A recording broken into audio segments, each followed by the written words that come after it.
오늘 하나님 말씀은 창세기 9장 9절부터 11절까지 있는 말씀입니다. 창세기 9장 9절부터 11절까지 있는 말씀 함께 보시겠습니다.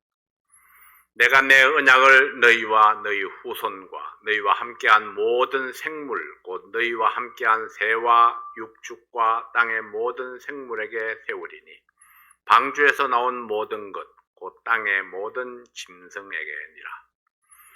내가 너희와 언약을 세우리니 다시는 모든 생물을 홍수로 멸하지 아니할 것이라.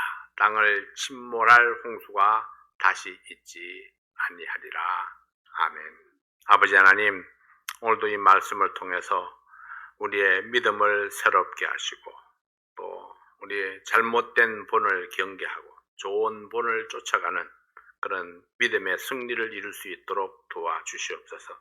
예수님 이름으로 기도하옵나이다. 아멘. 홍수로 인해서 인류가 멸망하고 노아의 8가족만 남았습니다. 하나님께서는 노아의 8가족과 함께 새로운 시대를 열어가셨습니다. 노아의 경배를 받으신 하나님은 노아에게 축복과 함께 명령을 주시고 언약을 하셨습니다. 자, 이때의 하나님의 마음은 어떠했을까를 한번 생각해 보았습니다. 악한 자들을 다 멸하고 믿음의 사람 노아의 8가족만 살아남았습니다. 이제 노아의 8가족을 통해서 새롭게 인류가 이제 퍼져 나가야 합니다. 그러면은 하나님께서는 노아를 통해서 이전과는 다른 세계를 기대하면서 노아를 축복하시고 또 언약을 주셨습니다. 그러면 여러분 같으면 어떻게 했을까요? 덤으로 사는 인생이다. 새로운 인생이야. 이제 우리 남은 생에는 하나님 말씀을 따라서 신실하게 살아야지. 이렇게 여러분이라면 아마 결단을 하지 않았을까요? 근데 노아의 생애를 보면은요, 지나간 600년은 좋은 본을 보이는 삶을 살았습니다. 남은 350년은 나쁜 본을 보이며 살았습니다. 자, 좋은 본을 따라갈 것이냐, 나쁜 본을 따라갈 것이냐, 노아의 생애가 홍수를 기점으로 해서 완전히 극명하게 반대되는 그런 모습을 보게 됩니다. 홍수 이전까지는 정말 당대의 의인이요 믿음으로 살았습니다. 근데 홍수가 지나고 나면은 그 의인의 믿음이 어디로 사라져버리고 없습니다. 어떻게 해요? 농사를 지으면서 포도를 심고 포도주를 만들어서 먹고 수치를 드러내고 그걸로 인해서 자기 자식들을 저주하고 그 저주가 영원토록 가게 하는, 과연 노아의 이런 행동이, 이런 본이 좋은 본이라고 할 수 있을 것이냐 하는 겁니다. 포도주를 마신 것도 노하고 벌벗고 수치를 드러낸 것도 노하고 또 그것을 아들이 보게 만든 것도 노하고 자기 잘못을 감추기 위해서 아니면 변명하기 위해서 그 아들을 저주해서 종이 되게 만드는, 한 민족적인 종이 되게 만드는 이런 일을 노아가 행했습니다. 그러고 보면은 노아의 후반부 350년의 삶은 결코 좋은 본을 보였다 그렇게 말할 수가 없습니다. 방주에서 딱 나와가지고 한번 하나님 앞에 번제를 드리고 나서는 그 다음에는 하나님과 함께하는 믿음의 삶에 대한 기록이 전혀 없습니다. 그거 보면은 사람의 삶이 참 간사하다. 또 너무 쉽게 변질되어 버린다. 우리 사람들 말로 하면은 믿을 놈 하나도 없다. 이렇게 할 만큼 하나님이 그토록 믿고 신뢰했던 사람인데 그 믿음의 본을 나타내지 못하고 변질되어가는 그런 모습을 보여주고 있는 겁니다. 그러나 하나님의 기대치는 그렇지 않았다는 거죠. 하나님의 기대치는 노아를 통해서 이 하나님의 말씀이 계속해서 선명하게 선포되어지고 또 믿음의 사람들이 생육하고 번성해서 온 땅에 충만해가지고 하나님을 찬양하는 그 소리가 하늘을 울려 떠는 그런 모습을 하나님은 기대하지 않았을까. 그래서 창세기 9장 1절에 하나님께서 이렇게 말씀하십니다. 하나님의 노아와 그 아들들에게 복을 주시며 그들에게 이르시되 생육하고 번성하여 땅에 충만하라. 이 축복과 명령이 동시에 주어졌습니다. 복을 주시며 동시에 명령하셨습니다. 생육하고 번성하여 땅에 충만하라. 이것은 축복이고 또한 명령입니다. 이 말씀이 하나님께서 주신 축복이고 이 말씀대로 이루어지는 것이 인간의 행복이고 하나님의 뜻을 이루는 것입니다. 그래서 사람들은 아기가 태어나면 이웃과 함께 기쁨을 나누었습니다. 쉬쉬하는 집안이 없어요. 우리 집에 아기 낳았는데 아무한테도 알게 하지 말고 이렇게 하는 사람이 없잖아요. 아기를 낳으면 공포하고 사람들에게 알리고 그리고 기뻐하고 그런 모습들이 나타나지게 되는데요. 사람이 나이가 차면 결혼을 하고 결혼을 하면 생명을 잉태하고 출산해서 번성하게 하는 것이 하나님의 뜻입니다. 하나님의 말씀은 시간의 제약이 없기 때문에 모든 시대에 같은 의미의 축복과 명령으로 주어지고 있습니다. 하나님의 축복과 함께 이 명령이 주어진 것은 생육하고 번성하게 하는 모든 여건은 누가 준비하신다? 하나님이 준비하신다 하는 겁니다. 하나님이 복을 주시며 그 다음에 생육하고 번성하라는 명령을 주신 거 보면은 하나님의 복이 먼저 기초가 되고 그리고 그 복 위에서 생육하고 번성하게 하신다는 것입니다. 다만 그 명령을 마음에 새기고 순종하면 하나님의 뜻을 이룰 수 있습니다. 이것은 영적인 세계에서도 같은 원리로 적용될 수 있습니다. 생육하고 번성하여 땅에 충만하라. 이것은 축복이고 또한 명령입니다. 하나님의 자녀로 거듭나고 번성하는 것, 하나님의 자녀로 이 땅에 충만하게 하는 것이 하나님의 뜻입니다. 이것이 축복인 것은 하나님의 자녀로 충만할 때에 인간의 삶의 행복과 만족이 있게 될 것이기 때문입니다. 그리고 이와 같이 영적으로 생육하고 번성할 수 있는 여건은 또 하나님께서 준비해 주셨습니다. 예수 그리스도를 통해서 새 생명의 축복을 주셨습니다. 우리를 통해서 새 생명이 계속 잉태되고 탄생되어서 온 땅에 하나님의 자녀들로 충만하게 되기를 원하셨습니다. 그리고 성령을 보혜사로 주셔서 계속해서 은혜 안에 살게 하시고 하나님의 말씀으로 인도함을 받게 하셨습니다. 다만 하나님의 명령을 기억하고 순종하면 생육하고 번성하여 땅에 충만할 수 있도록 이미 복을 주신 하나님이십니다. 자, 두 번째는 모든 생물을 식물로 주노라 했습니다. 이전까지는 오직 채소만 먹을 수 있었지만 이제부터 살아있는 모든 생물을 채소같이 먹을 수 있도록 식물로 주셨습니다. 창세기 9장 2절 3절 말씀에 보면은 땅의 모든 짐승과 공중의 모든 새와 땅에 기는 모든 것과 바다의 모든 고기가 너희를 두려워하며 너희를 무서워하리니 이들은 너희 손에 붙이었습니다. 물론 산 동물은 너희의 식물이 될지라 채소같이 내가 이것을 다 너희에게 주노라. 왜 짐승들이 사람을 두려워하나요? 사람이 사실은 짐승을 두려워하잖아요. 밤에 보면은 짐승들의 눈에서 파란 불이 이렇게 일어나는 것이 무섭게 보입니다. 근데 짐승들이 사람을 보면요, 사람의 눈에서는 그보다 더 무서운 불이 쏟아져 나온다고 그래요. 짐승들이 보면은. 다만 짐승들이 그렇죠. 강하게 나가면은 꼬리를 말고 겁을 내면은 달려듭니다.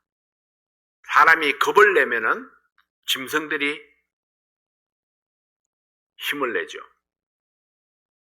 그러나 우리가 이 하나님의 말씀을 믿음으로 가졌다면은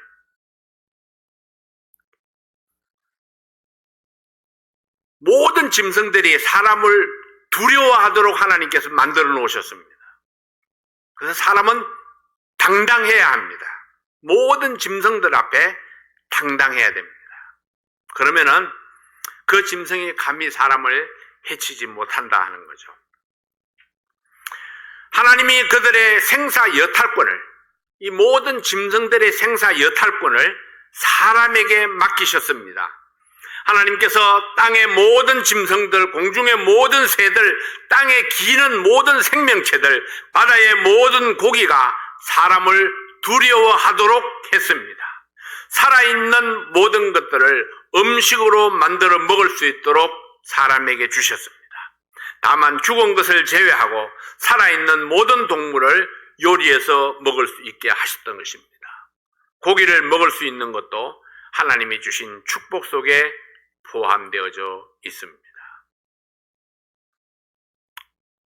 모든 짐승들, 그래서 민족들마다 먹는 짐승들이 조금 다르죠.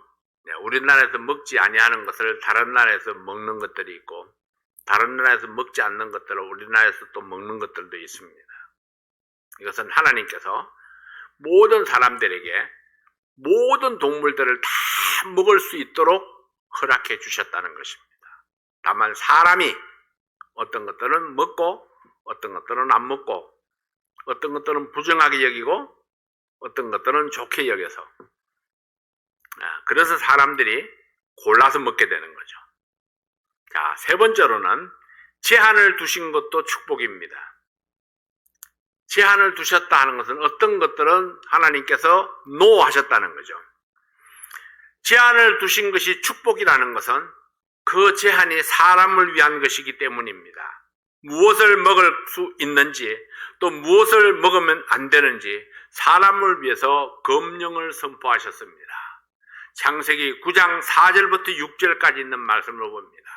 그러나 고기를 그 생명되는 피채 먹지 말 것이니라.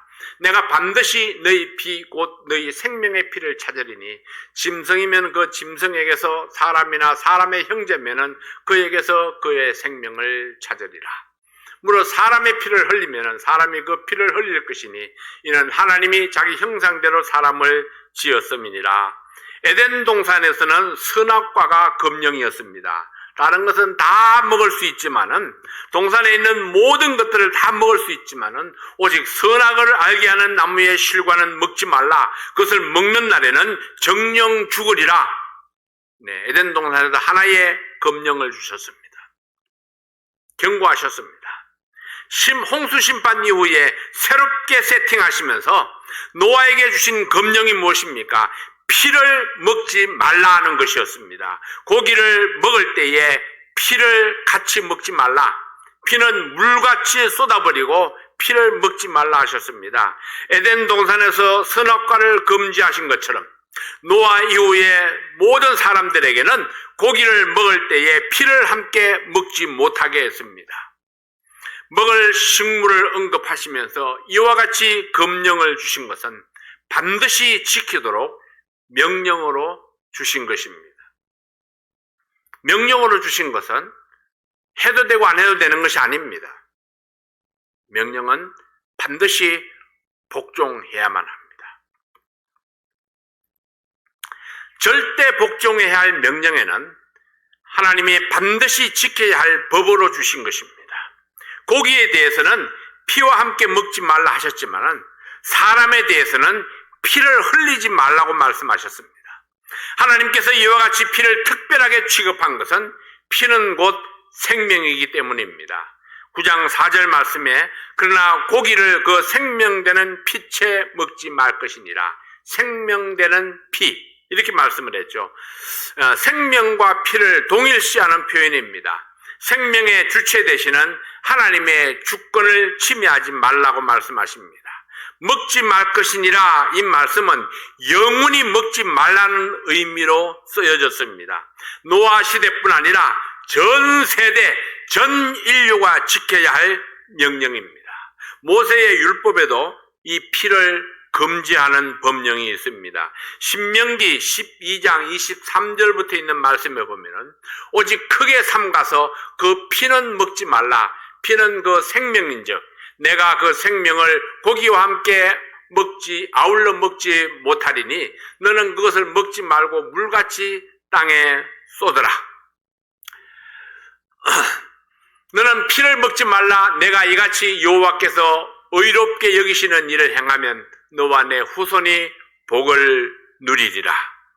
신약 시대에도 복 있는 삶을 위해서 금지한 4가지 중에 피가 포함되어져 있습니다. 사도행전 15장 29절 말씀에 보면은 우상의 제물과 피와 목매어 죽인 것과 음행을 멀리할지니라. 이에 스스로 삼가면 잘 되리라. 평안함을 원하노라 하였더라. 자, 스스로 삼가면 잘 되리라. 무슨 말씀인가요? 너희의 행복을 위해서, 너희의 평강한 삶을 위해서 이것을 스스로 삼가면은 잘 되리라. 이것은 축복을 위해서 주신 말씀입니다. 우상의 제물, 우상을 섬긴 제물, 그리고 목매어 죽인 것, 이것은 개를 의미하죠. 음행을 멀리할지니라. 이건 다 이해가 되는 이야기입니다. 그런데 여기 하나 더 피를 멀리하라 이렇게 말씀합니다. 피를 멀리하라. 피를 먹지 말라고 말씀하시죠. 하나님께서 피를 금지한 것은 생명 있는 동물을 처음 식물로 주신 그때부터 영원토록 지키라고 주셨습니다. 피를 금지할 때에 너와 후손이 복을 누리리라 했습니다. 왜 금해야 하나요? 왜 피를 금해야 하나요? 하나님의 명령이기 때문입니다. 어떤 사람이 그렇게 질문을 했어요. 새는 왜 날까요? 새는 왜 날죠?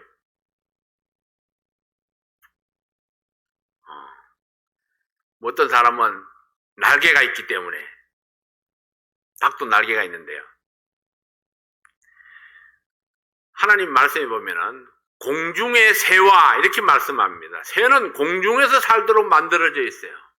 하나님께서 새는 날아다니도록 만들었습니다. 그 소리는 하나님이 정하신 대로 가야 됩니다. 하나님이 창조하신 대로, 하나님이 의도하신 대로, 그것이 행복한 삶의 비결입니다. 하나님께서는 피를 멀리하면, 피를 마시지 아니하면은, 피를 함께 먹지 아니하면은, 그러면은 복을 주시겠다고, 누리게 되겠다고 약속을 했습니다. 하나님의 명령이다. 여기에 또 다른 이유를 우리가 찾을 필요가 없습니다. 자, 두 번째는 무지개 언약입니다. 무지개 언약은 모든 인류에게 세운 언약입니다. 창세기 9장 9절부터 11절 말씀에 내가 내 언약을 너희와 너희 후손과 너희와 함께한 모든 생물 곧 너희와 함께한 새와 육축과 땅의 모든 생물에게 세우리니 방주에서 나온 모든 것 곧 땅의 모든 짐승에게니라. 내가 너희와 언약을 세우리니 다시는 모든 생물을 홍수로 멸하지 아니할 것이라. 땅을 침몰할 홍수가 다시 있지 아니하리라. 언약의 주체자는 하나님입니다. 9절에 보면은 내가 내 언약을 너희에게 세우리니, 누구에게 세우리니, 이게 하나님께서 스스로 세우시는 언약입니다. 이 언약은 하나님의 은혜로 주어지는 언약입니다. 이 언약은 영원토록 지속되는 언약이고 영원토록 기억해야 할 언약입니다. 무지개를 보면서 노아 홍수와 하나님의 심판을 기억하도록 했습니다. 자, 세상 사람들은 무지개를 보면서 아름답다 이렇게 합니다. 그러나 믿음의 사람은 무지개를 보면서 노아 홍수 사건을 기억할 수 있어야 합니다. 노아 홍수 사건이 무엇입니까? 인간이 범한 그 범죄와 그 범죄의 결과에 대해서 우리가 생각해야 됩니다. 하나님의 경고와 하나님이 주신 그 구원의 대책에 대해서 우리가 기억해야 합니다. 그리고 인간의 의무를 기억해야 됩니다. 홍수 심판 이후에 인간에게 주어진 의무가 무엇입니까? 생육하고 번성하여 땅에 충만하라. 이것이 하나님께서 우리에게 주신 의무입니다. 생육하고 번성하여 땅에 충만하라. 육신적으로도 그러하지만 영적인 의미에서도 역시 마찬가지로 하나님의 생명으로 번성해서 생육하고 번성해서 온 세상에 충만하도록, 그래서 복음이 온 세상에 충만하게 선포될 때에 그때에 주님께서 다시 오시겠다고 약속을 했습니다. 무지개를 보면서 홍수를 기억하고 홍수를 생각하면서 인간의 범죄가 어떤 결과를 가져왔는지를 기억하라. 하나님의 경고를 무시한 사람들의 무서운 결말을 잊지 말라. 하나님의 경고에 반응한 노아에게 주신 구원의 길을 기억하라. 홍수가 지나가고 새로운 언약 관계가 성립된 인간의 의무는 무엇인가? 우리는 무엇을 금지하고 어떤 명령을 생명같이 지킬 것인가를 생각해야 합니다. 무지개는 우리에게 많은 것들을 일깨우고 있습니다. 무지개를 볼 때마다 하나님의 섭리를 기억하시기 바랍니다. 세 번째로 사탄의 실체를 생각해 봅니다. 사탄은 죄를 유발시키는 존재입니다. 잔잔한 호수에 돌멩이를 던져서 파문을 일으키는 것처럼 사탄은 사람의 마음속에 틈을 만들고 죄를 유발시킵니다. 노아는 홍수 심판을 직접 경험한 사람입니다. 하나님의 진노와 심판이 얼마나 무서운지 잘 아는 사람입니다. 이 홍수 후에도 노아가 350년을 살았으니까 그 범죄의 시점이 언제인지 정확히 알 수는 없습니다.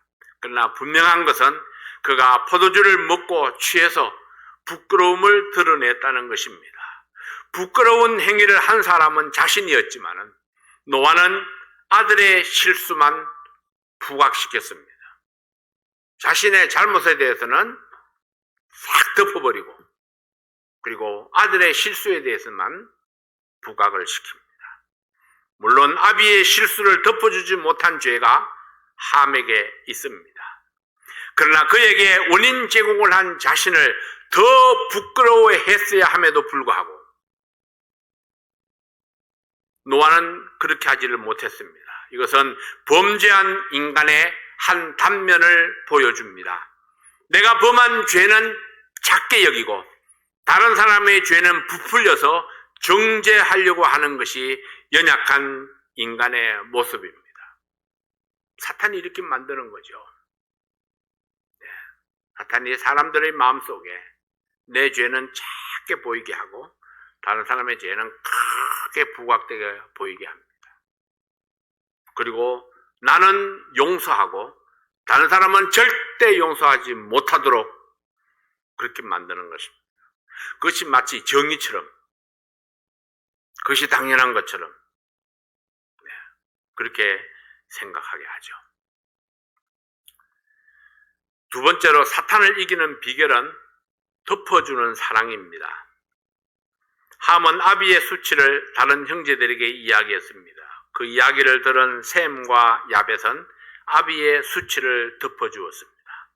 다른 사람의 부끄러운 모습은 입술에 올리기가 쉽고 퍼뜨리고 싶은 욕망이 나도 모르게 일어납니다. 그래서 사람들은 좋지 않은 이야기에 귀가 밝습니다. 그리고 입이 건질거리죠. 다른 사람의 흉한 이야기는 쉽게 그냥 퍼뜨리고 이야기를 하게 됩니다. 그리고 더 부풀리고 또 더 덧붙여서 소문이 나게 되죠. 그래서 나쁜 소문은 눈덩이처럼 불어나고 바람처럼 퍼져나갑니다. 이것이 사탄이 노리는 것입니다. 죄악이 퍼져나가도록 그렇게 조장하는 것입니다. 이렇게 퍼뜨리다가 보면은 점점 내 양심이 무뎌져서 죄가 죄인 줄 알지 못하고 마치 자신은 의인처럼 생각이 되어지게 착각하게 만드는 것입니다. 여기서 우리는 셈과 야벳처럼 덮어주는 사랑을 배워야 합니다. 사탄의 속셈을 알고 그것을 내가 단호하게 끊어낼 수 있어야 합니다. 세 번째로 사탄은 의인도 사용합니다. 노아는 당대의 의인이었고 하나님의 심판에서 구원받은 사람입니다. 살아있는 사람 중에 가장 어른이었고 후손들을 이끌어야 할 사람입니다. 모범을 보여야 될 사람이죠. 그럼에도 불구하고 그는 사탄에게 넘어져서 자기의 아들을 종으로 비하시키고 아들들을 차별하는 기도를 하게 됩니다. 노아는 덮어주는 사랑을 실천하지 못했고 오히려 아들을 저주함으로 다른 아들의 종이 되게 했습니다. 노아가 아들들에게 행한 차별은 하나님께서 의도하신 것은 아닐 것입니다. 하나님은 이것을 통해서 나의 잘못은 크게 보고 타인의 잘못은 덮어주는 사랑을 배우도록 가르침을 주는 것이 아닐까요?